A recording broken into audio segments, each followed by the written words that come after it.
Well, good afternoon, ladies and gentlemen. Welcome to the first session after lunch on day 2 at NDC. My name's Andrew Coates. I'm a software engineer at Microsoft, but perhaps more importantly, I'm the other half of the duo that will do your presentation today.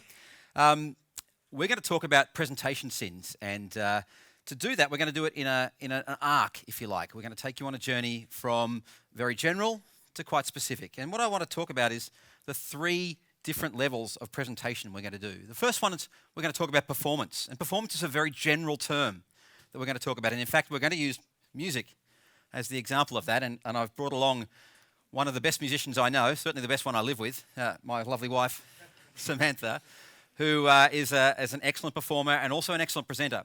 And she's going to talk about the deadly performance sins, and particularly about how she talks to her music students about getting the best, being the best performers they possibly can. Then we're going to come back and we're going to draw it down a little bit more narrowly focused, and we're going to talk about presentations, technical presentations, probably PowerPoint presentations to be blunt.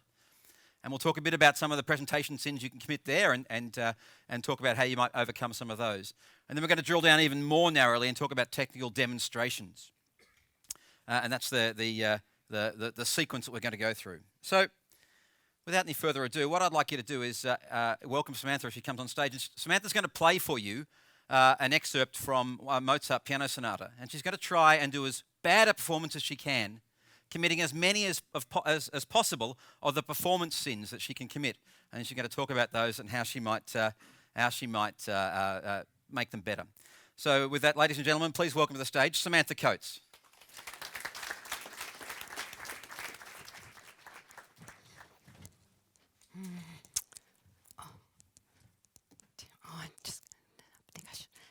Out actually, yeah. Seat's a bit uncomfortable actually. Right, okay.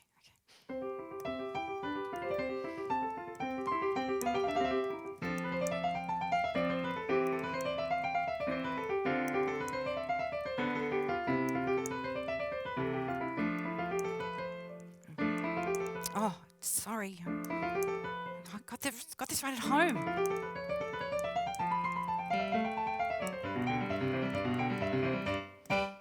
Oh, sorry.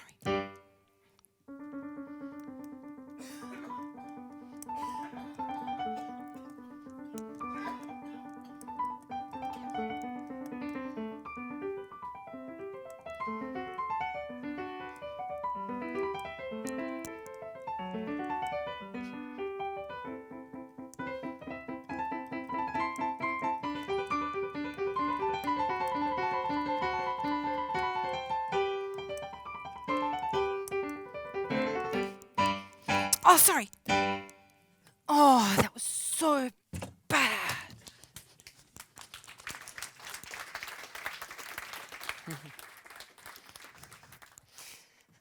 Okay, so I'm hoping that you thought that was a very, very bad performance. I'm hoping that you maybe cringed a little bit, felt a bit embarrassed on my behalf. And believe it or not, I had to practice that really hard to do it that way. So what were some of the things that I did that were bad for a performer? Just yell it out. What did I do that was bad? Just yell out. Yep, talked. Yep, said sorry. What else did I do? Yeah, flicking my hair. Yeah, didn't have my seat set up. Talking to myself. Yep.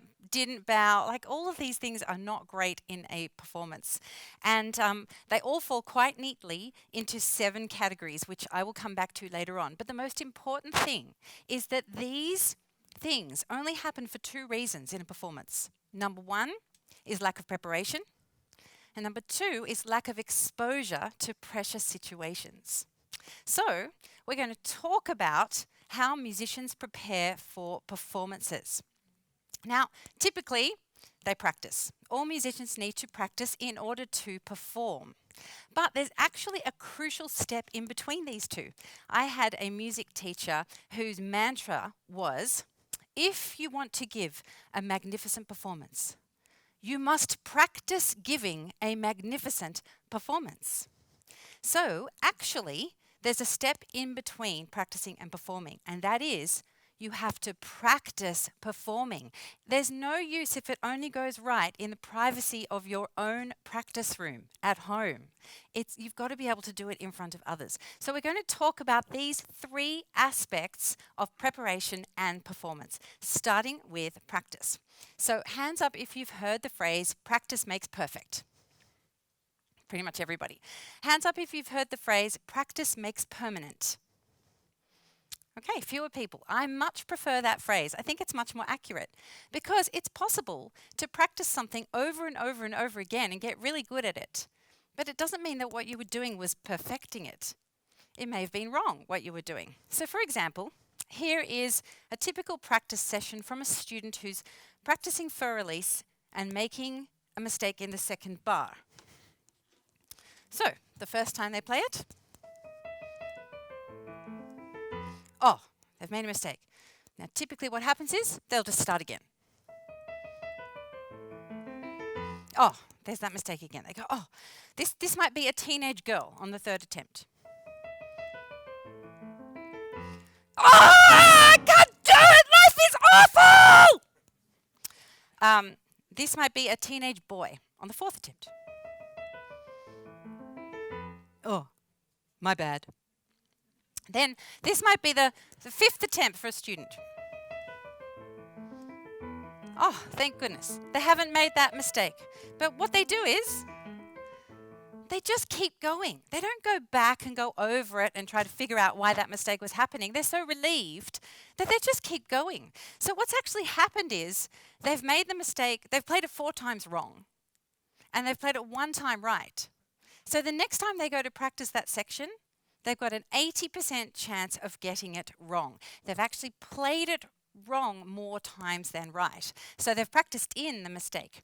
So I have to try and get this point across to my students that effective practice means that you need to get it right more than you get it wrong. So I like to use sporting analogies. I pick a sport that I know they play. So let's say tennis. And I say, okay, imagine that your tennis coach has asked you to practice serving. And so you serve a ball. He wants you to get it over the net and directly in that little square. So you serve the ball and, oh, it goes in the net. Okay, so second attempt, serve the ball. Oh, in the net again. Third attempt, in the net. Fourth attempt, in the net. Fifth attempt, oh my gosh, it goes over the net and it lands in the square. Now, at that point, is your coach going to say to you, oh, fabulous coaching session, you can go home? And the kids say, oh, no, he's going to make me stay and keep on serving until I get it right all the time. And I say, that's right. And it's exactly the same with piano practice. It's not effective if you get it 4 times wrong and 1 time right. You have to get it right more times than you get it wrong, just like you do in sport. So when we are practicing anything, whether it's piano playing or whether it's tennis or whether it's learning to code, we actually go through 3 stages of learning, no matter what we're trying to do. And these stages are cognitive, which is when we are just getting our head around a new skill.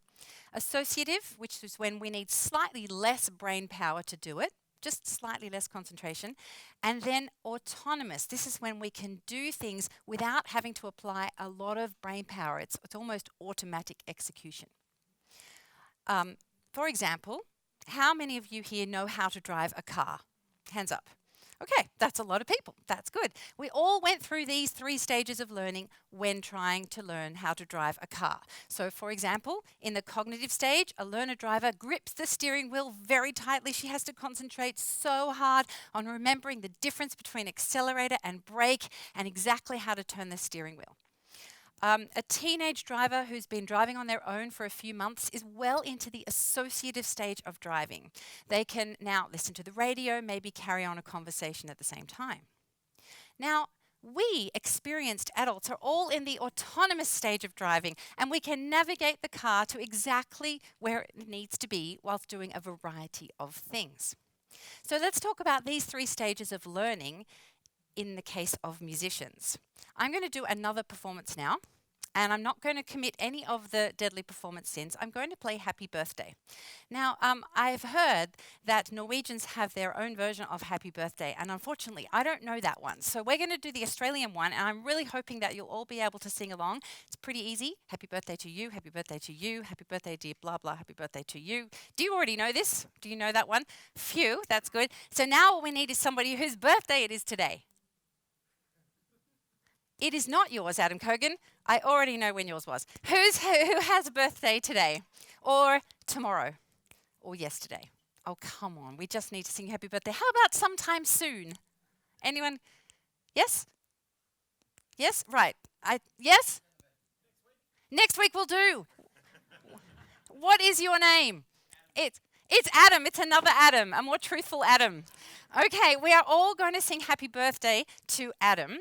And what we need to do, what I'd like you to do is, if you could all, while you're singing, to demonstrate this autonomous activity, take out your phones and video Adam's reaction to being sung happy birthday. Okay, here we go. I'm quite serious. You need to take out your phones and take photos and sing happy birthday to you. Happy birthday to you. Happy birthday, dear Adam. Happy birthday to you. Yay, hip hip hooray, hip hooray, hip hooray. Okay, thank you, Adam. Now you can stay there for a moment. Now, that was a good example of an autonomous activity because you could all keep singing while you were taking your phones out. You didn't have to think about the tune or think about the words. And I could keep playing because I've played it so many times. I worked out I've played it about 1,200 times in public in my life by the time I've played it for all my students and social occasions. So it makes sense that it would go well because I'm in the autonomous stage. But I didn't start there. When I first started learning Happy Birthday, this is a slightly exaggerated score just for the purposes of today. The first thing I have to do is decipher all the notes and rhythm and figure out exactly where my fingers need to go. And that would all happen at a fraction of the performance speed. That would be the cognitive stage. Then in the associative stage, I've got my muscle memory going and I can pay more attention to artistic expression. And then in the autonomous stage, I can talk while I play. I can look at you all and encourage you to sing. I can worry that nobody actually is singing. And I can keep playing while I remember with a fright that we didn't give Adam his birthday present. And we did bring one for you, courtesy of Microsoft. Happy birthday, Adam.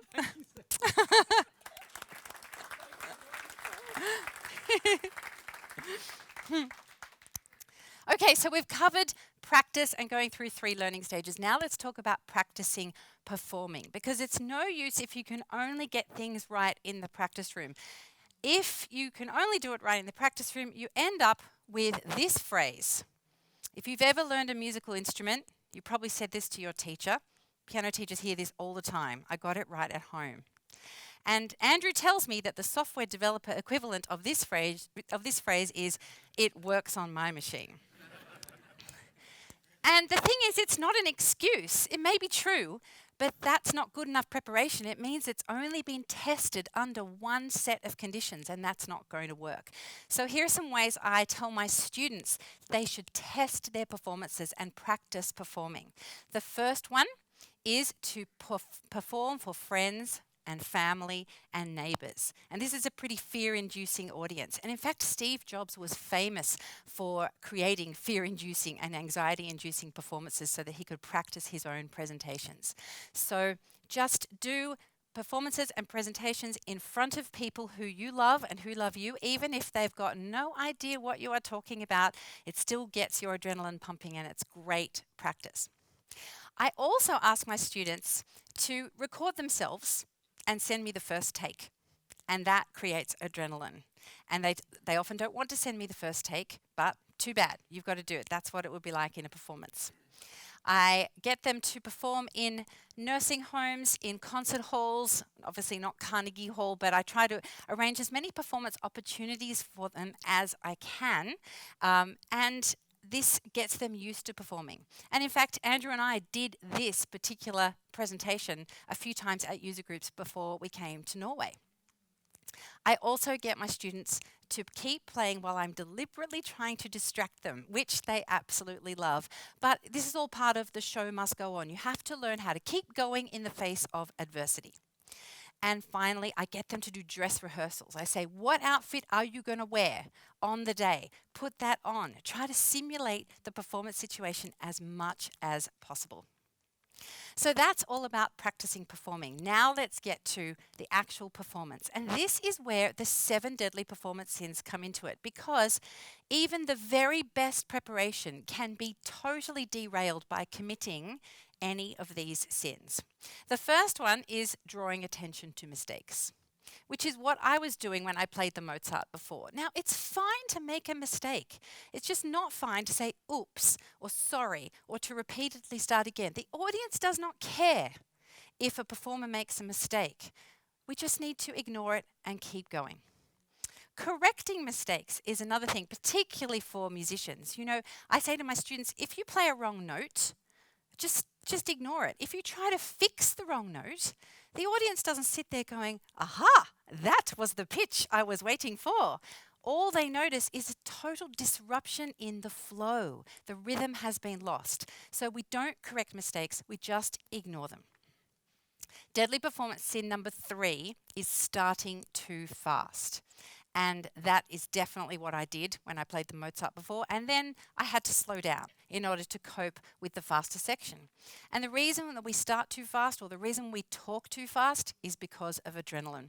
And performing gives us adrenaline. It's really handy if we're trying to outrun a wild beast in the jungle, but it's not great when we're trying to speak clearly in front of people or play Mozart. So the more we practice performing, the more we can manage the power of adrenaline. Performance sin number 4 is altering the conditions. Now that's what I did when I decided at the last minute to have my hair down instead of up, and then my hair got in my face. I've got a picture of heels here because one time I did select a lovely pair of heels for a performance, and I ended up with a cramp in my calf while I was playing because I hadn't practiced like that. And if you alter the conditions at the last minute, you put yourself up to any number of things that can go wrong. Athletes have a fantastic saying for this. They say, nothing new on race day. And as performers and presenters, we can take a lot away from that. Performance sin number 5, showing dissatisfaction. So, I tell my students they have to have a poker face. Doesn't matter how badly you think the performance is going, you don't slump or tut or frown, because that just broadcasts to everybody that it's going wrong, and usually an audience won't notice. It's very important to appear gracious, and that includes after the performance. If somebody comes up to you and says, oh my goodness, I loved your playing, you have to smile and say thank you, even if you didn't like it. Don't apologize or say sorry or it was awful. Performance sin number 6, breaking the spell. So when a performer or a presenter looks somewhere unexpectedly, it distracts the audience. So that's what I did during the Mozart. When Andrew started coughing, I looked over at him, and that distracted you. And if I hadn't have done that, maybe his coughing fit would have gone unnoticed. Well, okay, that was a pretty spectacular coughing fit. But as long as the performer keeps going, it's really important not to interrupt what is essentially a listening reverie from the audience. And finally, performance sin number 7, ignoring the audience, which is what I did. I walked straight to the keyboard and I walked straight off, and I didn't bow. And that's actually very rude of a performer to do. And I tell my students that they must bow. If the audience is clapping, then you must bow, because bowing is the way of saying, thank you for clapping for me. So if the audience is clapping and you're not bowing, it's rude. It's like not saying thank you for something. And there's actually been research to show that the way you present yourself on stage makes a huge difference to how the audience will enjoy your performance. People were asked to rate performances on mute. They didn't get to listen to any music. They could only watch the gestures of the performer. And those who had a confident stage entry with a smile and a nod and a bow, those performances rated higher, even though they couldn't hear what was being played. So loving the audience is so important. Okay, so we've done practice performing, and we've covered performing. But now let's flip these 7 deadly performance sins on their head. Instead, let's have the 7 vital virtues of performance. So they are, number 1, ignore mistakes, prioritize fluency, control your speed, have dress rehearsals, keep a poker face, cast a spell, and love the audience. And these apply to any type of performance, whether it be piano playing or presentation or a demonstration. So Andrew's going to come on now and he's going to talk about the 7 deadly presentation sins. And he's going to start off in much the same way I did. He's going to start off with a very bad presentation, something that will hopefully be both entertaining and cringeworthy at the same time. So please put your hands together for Andrew Coates.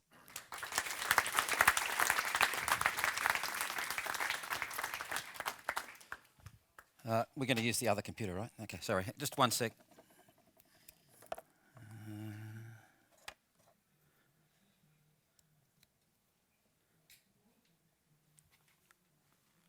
Okay, great. So we're going to talk about Microsoft Cognitive Services and the idea of being able to amplify human ingenuity. There's lots of different cognitive services, and they go from the vision cognitive service goes from faces to feelings and allows your apps to really understand the images in the video. The speech service lets you hear and speak through the computer to your users by filtering out noise and identifying the speakers and understanding their intent. The language service processes text and you can learn how to recognize what users want. And the knowledge service lets you map complex information and data in order to solve specific tasks. The search service accesses billions of web pages, images and videos and news with the power of Bing. And there's a lab service as well, which is an early look at an emerging cognitive services technology, or some cognitive service technologies, where you can discover, try and give feedback on the new technologies before general availability. Why do we use cognitive services? Well, there's 3 big reasons. They're easy, they're flexible, and they've been tested. I'll talk about flexible. There are lots of languages and platforms you can use. There's Windows, that green one. There's iOS, I think that blue one is, and Node and Python. And the documentation is all over the place in GitHub, and you need to find it somewhere. It's all up there. Actually, we don't need to see. Sorry, we've seen this one already. There's lots of different things you can do. No, we don't see that one either, really. That's for later. What I really want to talk about is a vision service where you can use vision to find out what's in pictures. And there's heaps of great things in the Vision API. Of course, you don't have to read all of that. I've actually summarized it. What was that? What? Sam, can you just call Courtney? Because I don't know whether that's... is that urgent? Sorry, okay.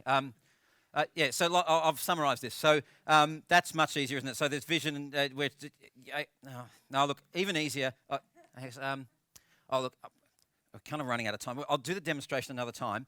But there's heaps of great resources for developers. So you just use any of those. That's fantastic.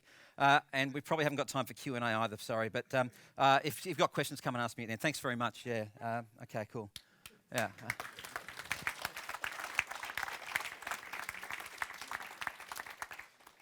I want you to be honest now. How many people here have been to a presentation like that before? I thought most of the room. I'm not going to ask the question about how many people have given one of those presentations, because that wouldn't be fair. But I'm sure that we've all been to several of those. And I hope you cringed inside as much as I always do when that happened. We're going to look at some of the reasons why you might have been cringing and what are some of the sins I committed as part of that process.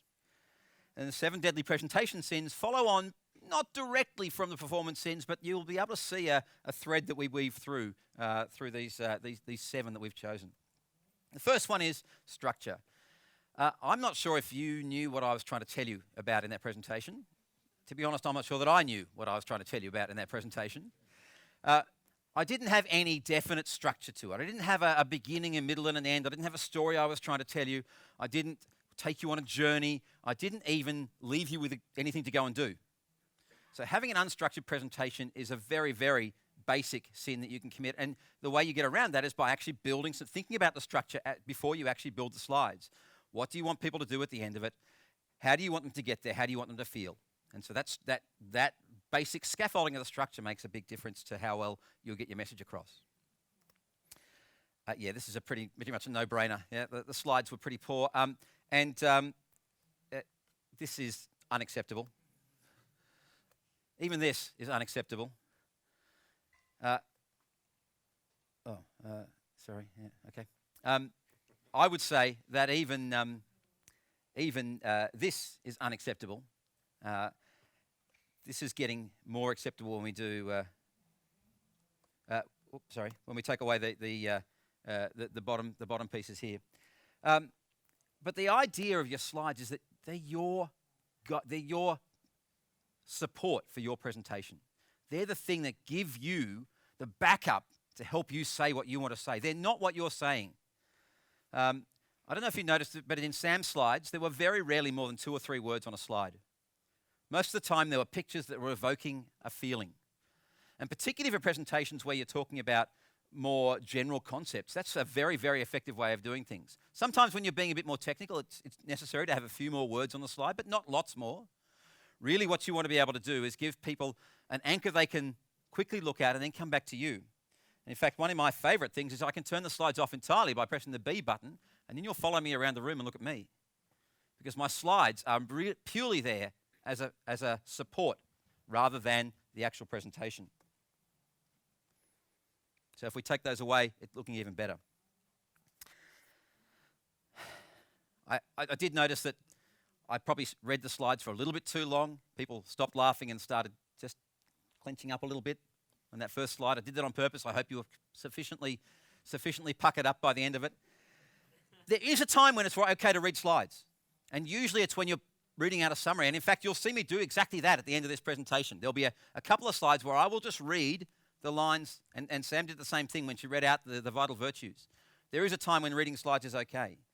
But you need to be really careful about that, and certainly you don't want to be reading every single word of a 100-word, 200-word slide.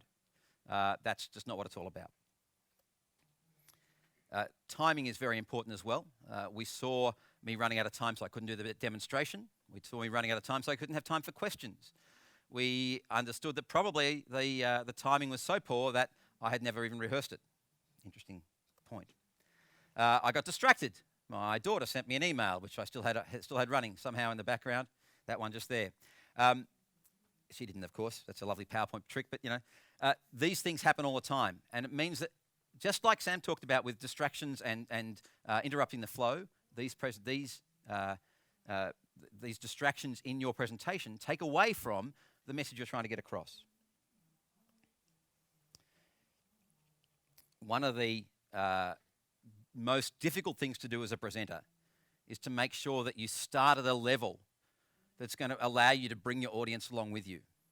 Almost inevitably, as a presenter, we are a deep technical expert in whatever it is we're talking about. And even if the other people we're talking to in the room are deep technical experts, they're unlikely to be deep technical experts in our subject. If they were, they're more likely to be up here than down there.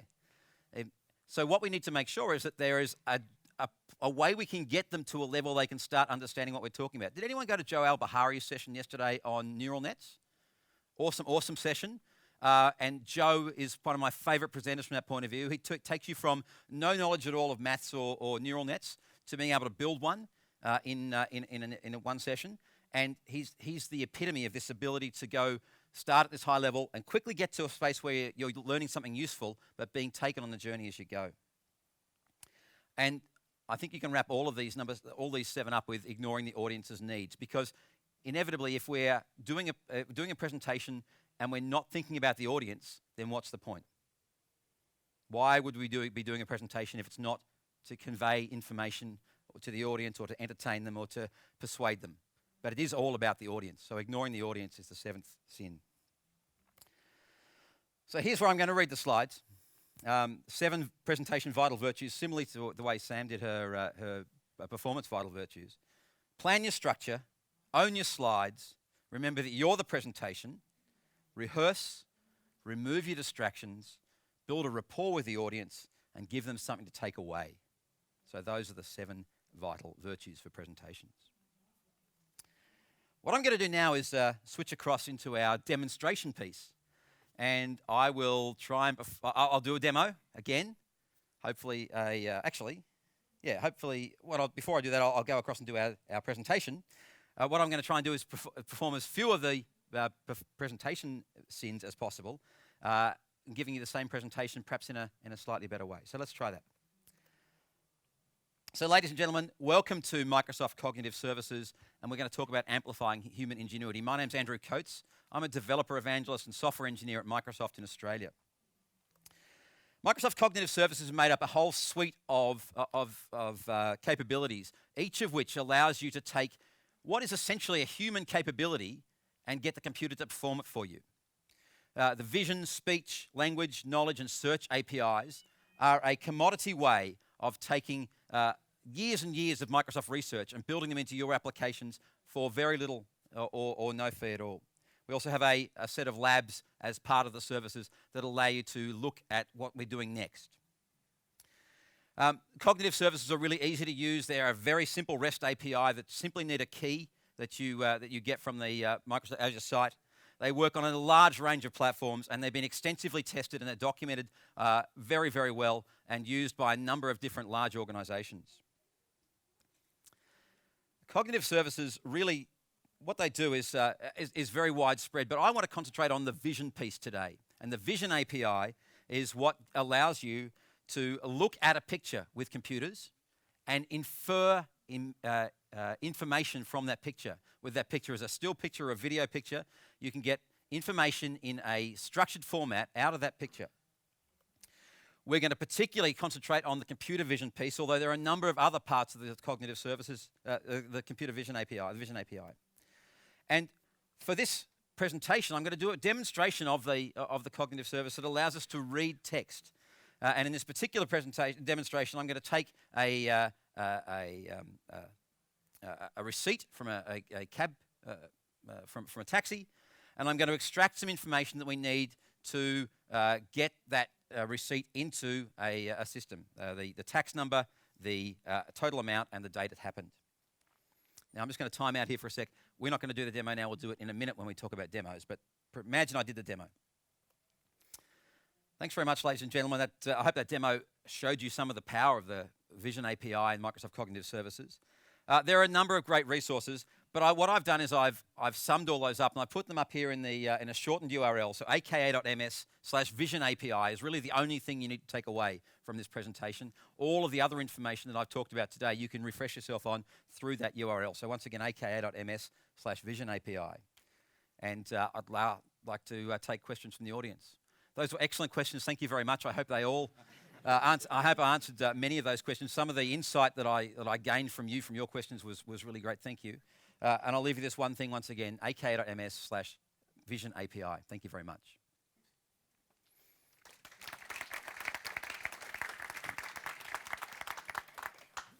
Now, I hope that was a slightly less cringeworthy version of that, pretty much the same presentation. Similar slides, similar content. I hope you got a little bit more out of it. And that you've got actually somewhere to go. That's a live URL, by the way, if you want to know more about the Vision API. It's all up there. Let's talk a bit about demonstration scenes. And what I might do now is I'll go ahead and do that demo, hopefully as poorly as possible. And you can look at some of the demonstration scenes I might commit. All right, so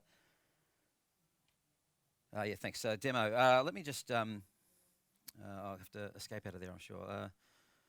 Oh yeah, so we're just going to show you, I think it's here, that one will do. Visual Studio, right. Yeah, this will take a moment or two to start up, but it's, I'll show you how this is running and then we'll talk about what goes into it. I need that one and, yeah, so that's, all right, see a bit more of that, there we go.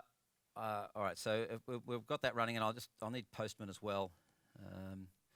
And if we duck across to Postman, and I think it's this one. No, maybe. Yeah, that'll do that one there. If I send that. Oh, actually, no. Sorry, I have to run this up. Sorry, we'll run this. That's just going to run. It's basically going to run a function. And is that going in the background there? I think it's. Yeah, that's perfect. Yeah, give us a sec. There we go. The functions are up and running. That's magic. Um, Excellent. And it's listening. Great. So I don't know what happened in Postman. It couldn't get a response. We'll try that again. Oh, actually, I probably need to put a. Oh no, that's still there. That's okay. All right. So this should. Yeah, it's found a PDF. It's doing that. It's great, and it's putting it across. Give it a sec.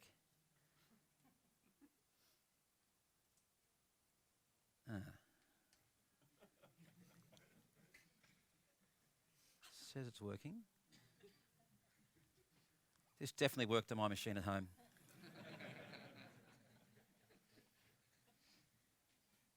No. Okay. All right. Well, look. I might just stop that so what you would have seen there, if that that would have taken. Oh, I didn't show you this. It took an image file, a bit like the one I showed you before, and fed it into the system and pulled out a whole bunch of JSON and said, oh, look, come and see me afterwards, and I'll show you that running because I'm sure it's just a configuration. Maybe I'm not sure what happened there, but yeah, okay. Well, we'll come back. Look, I'll maybe do that one again later. So yeah, we might go back to the presentation now. Thanks. Yeah. All right. So again, has anyone been to one of those demonstrations? Yeah. Sorry about that. What are the things I did wrong? Well, the first thing I did wrong was I had no control over my environment. I hadn't controlled my environment. I went in, the first time I'd run it on this machine, in this Wi-Fi infrastructure, was then in front of you. That's not a great way to start. You really need to make sure that you have definite control over what's going on. And sometimes you can't have complete control. And so there are a number of things you can do about that. We'll talk about those as we go along as well. But the ability to control what your environment looks like as much as possible, and Sam talked about having nothing new on race day and wearing the same shoes and eating the same breakfast and all those sorts of things, that applies just as much to your computer. So feed your computer the same breakfast, put it in the same shoes. No, this is what you need to do is make sure that when you're running the demonstration, it's not the first time. Not the first time for any of it, as much as possible. Then it may be the first time it's been on the Wi-Fi, but even then, hopefully you've had a chance to come beforehand and do some things about it. And if you haven't been able to control every piece of the environment, have some sort of backup. Have screenshots, have videos of whatever it is you want to show, because you only get one chance to show this demonstration, really. No one's going to come back and see you afterwards and watch the demonstration in the privacy of your hotel room. My demo was very brittle. And again, one thing going wrong completely derailed it. I'm actually a civil engineer by training, and one of my lecturers talks about the importance of two things in building. You need to know what the load path is through a structure and how ductile the structure is. If it breaks somewhere, does it have a way of deforming so it can take the load a different way? You don't want a bridge that breaks immediately when one piece snaps. What you want is a bridge that resettles and may not be as serviceable anymore, but it gives you enough time to get people off it. So brittleness is bad, both in structures and in demos, and ductility is good. And the way you create a ductile demo is that you do those things that I talked about before, like having a backup, either a backup video or backup screenshots or another environment or a VM. Some people do things like they actually have snapshots in their VMs, so they can fast forward or go back to a known point, a known good point for their demonstration at any point in their demo. And that's particularly good if you have long demos that rely one part on another. You can always go to a known good point and continue from there. So that's overcoming brittleness. Going too deep too fast is another classic demo piece, and I talked about this in presentations, but in demos as well. The fact that I just jumped straight into Visual Studio halfway down a C# file, and then jumped into Postman and tried to run an HTTP post really doesn't help anybody. I didn't set any context. You didn't know where I was going or why I was going there. What was I doing? And so it's just as important in a demo to set up the pieces as it is in a presentation.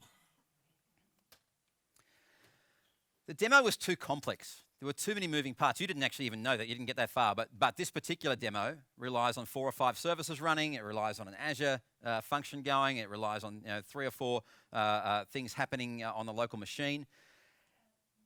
I'm not saying that technology shouldn't be complex. What I'm saying is the piece that you're trying to demonstrate should be non-complex. It should be simple enough that your audience can grok it in a small amount of time. They shouldn't have to try and build this huge mental model of all the moving parts. What they should be able to do is concentrate on the piece that you're trying to talk about. And by all means, take them on a journey, step by step, through the bits you want to show them, over 3 or 4 demos. But don't try and get them to get the whole thing in their head straight away, because that's just going to leave them perplexed, confused, frustrated, and they're going to put red cards in your tin at the back.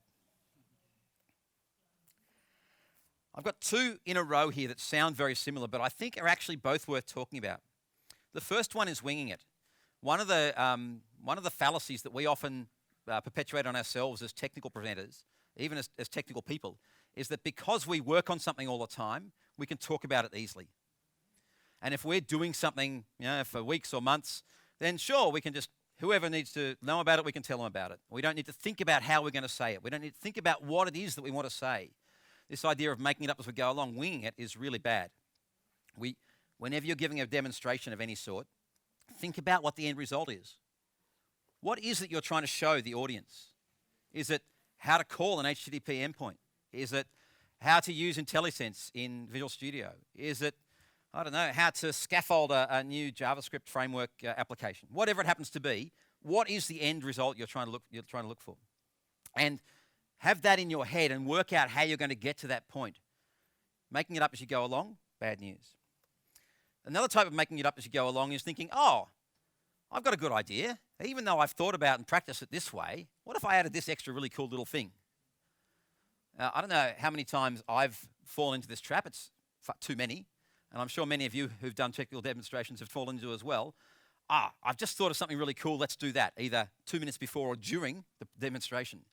That's a recipe for disaster. And it probably works about 1 time in 8 on my completely unscientific measure of these things, which means about, 7 times in 8, you get a demo failure if you try and improvise. Don't do it. As tempting as it is, do your improvisation in the privacy of your own home.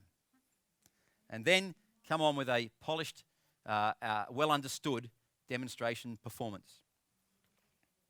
And finally, and you may have seen this a few times coming up, ignoring your audience's needs is the worst thing you can do in performance, in presentation, and in demonstration.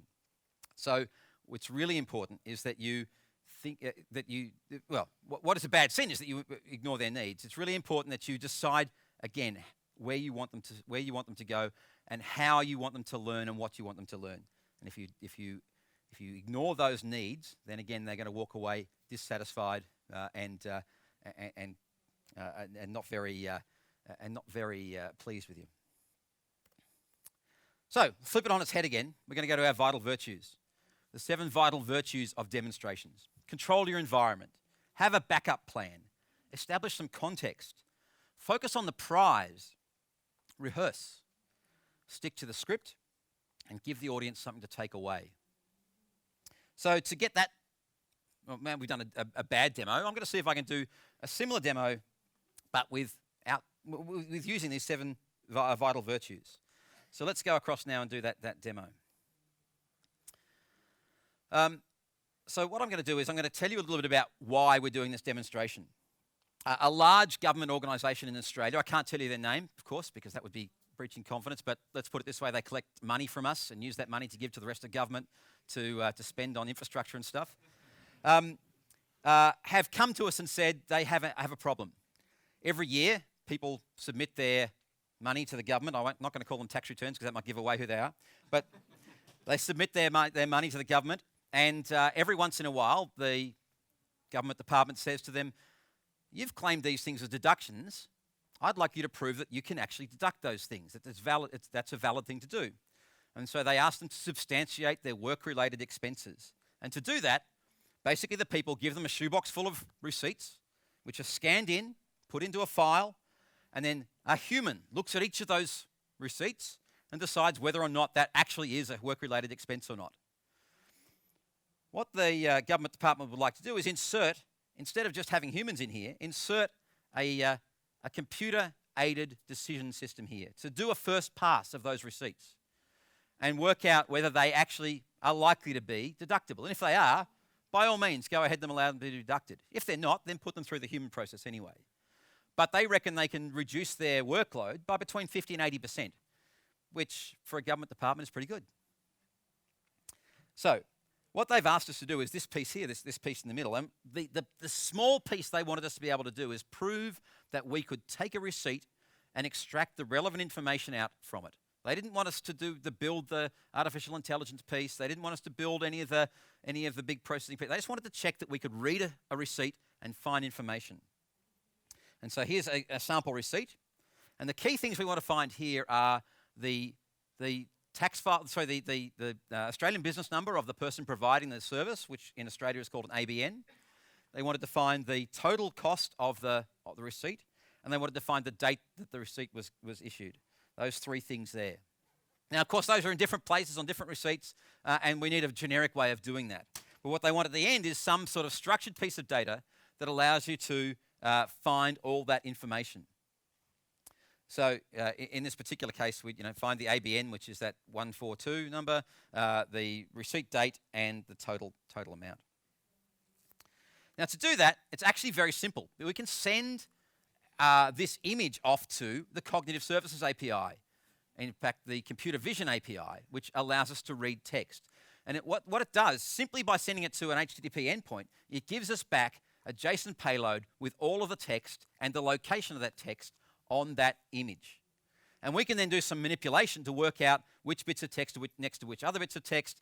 And if we find the letters ABN and a string of numbers next to it that looks like an ABN, then it's probably the ABN, and we can pull that out and do the similar things with dollar values and so on. But the key thing is, it's simply an HTTP call. That's all we need to do, is a single HTTP call, a post to a request URI that gets some JSON back. Yeah. Just think about what this used to be like. If you wanted to build your own image recognition system, first you'd have to go to Joe Al-Bahari's session yesterday and learn how to build neural nets, and then recognize single numbers and do a whole bunch of other things. What the Cognitive Services API have done is it really commoditized this process. So instead of you having to put in 5,000 person years of research to working out how to do this thing, that's already been done. You can just call the service and get the result back. And in fact, what I'm going to do is in Postman, I'm going to send exactly this call. So what I'm going to send is an image off to the endpoint. Let's send this image, this black and white image here. There's that image that we saw before. Yes, put your head on the side, you'll be able to read it much easier. But that's the image. It's just a black and white image. It's in fact just a color image taken off a phone. I will go into Postman, and I'm sending it up to my my API, which is simply, as you saw in the code, just going to call off to the Cognitive Services API. And I'm going to add into the body that JPEG file. And I'll send that off.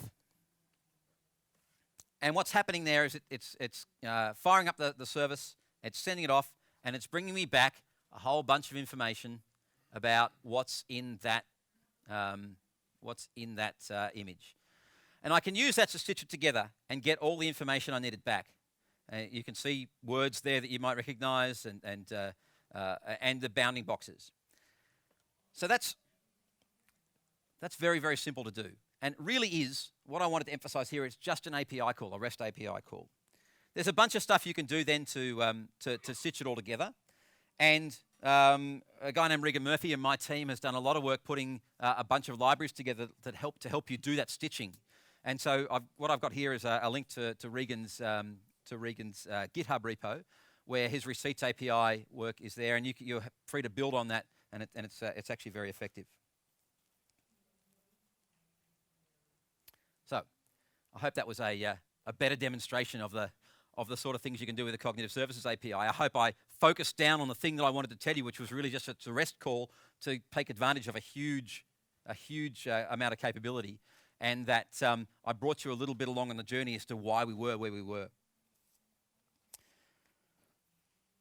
So I put these 7 things back up again, and I've done this on purpose. I've made this a really busy slide because there are a number of things we've talked about today. 21 vital virtues.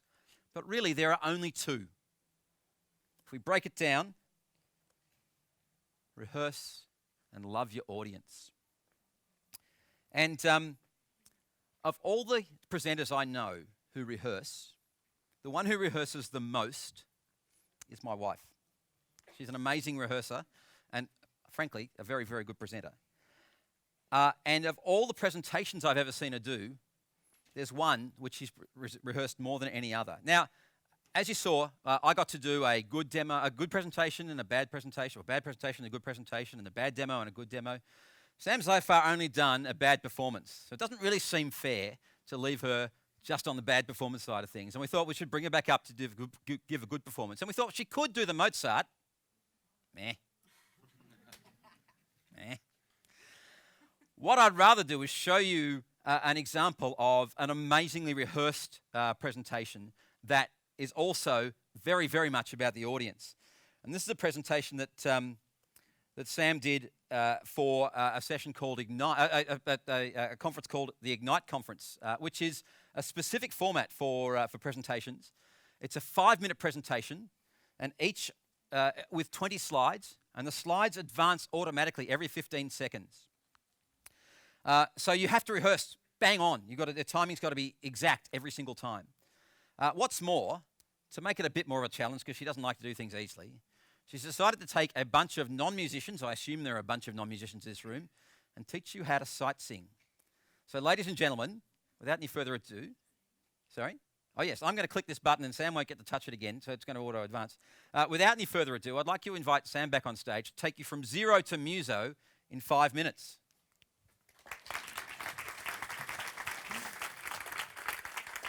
Thank you. Okay, so, we're on the wrong computer.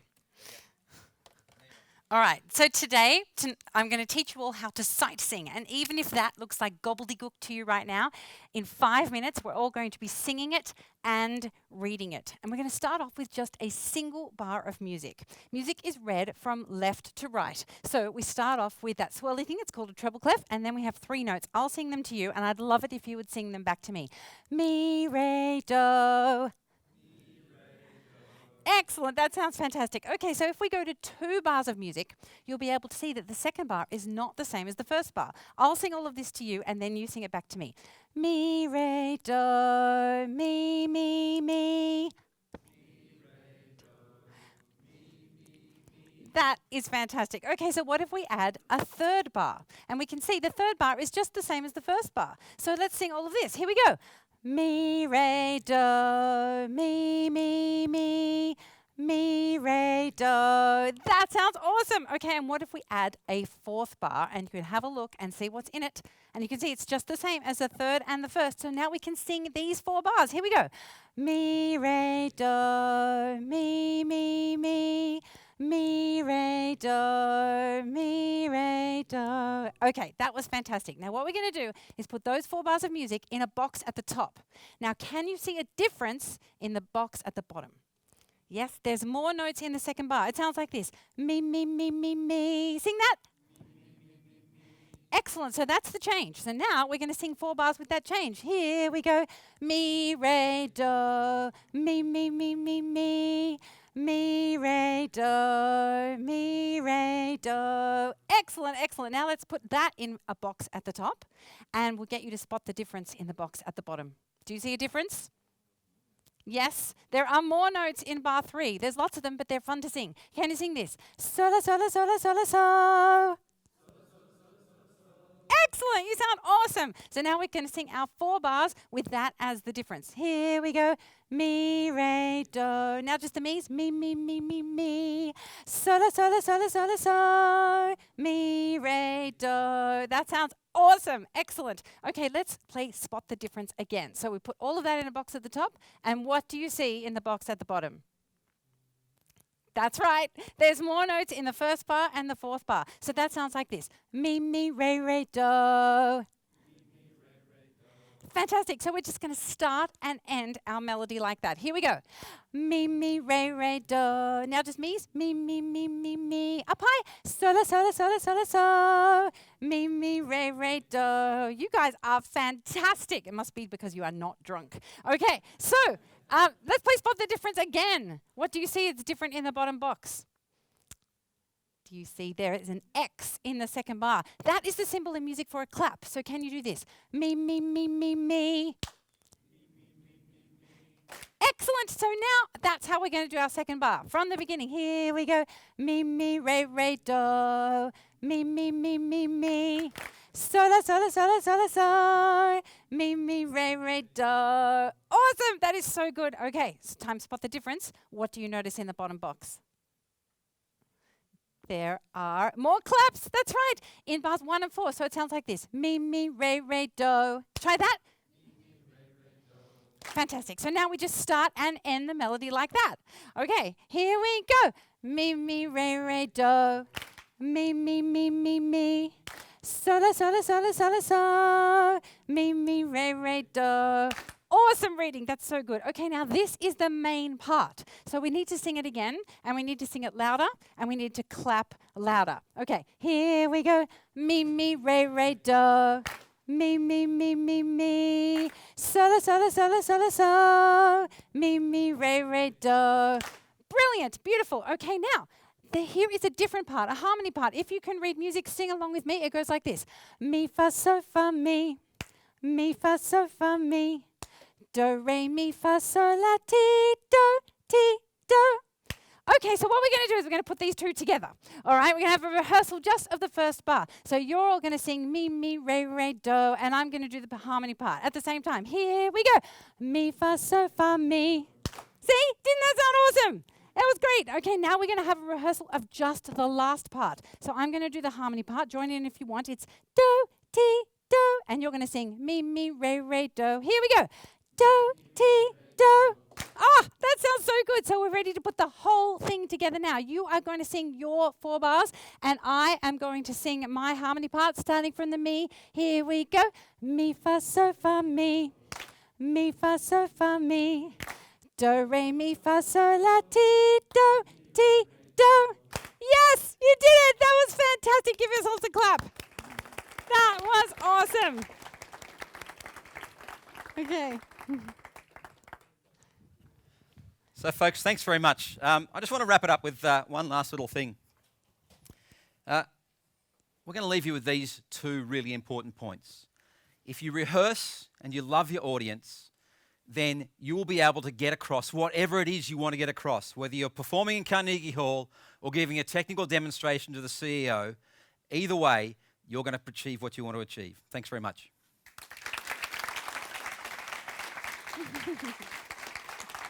Thank you. Honey, you have to bow.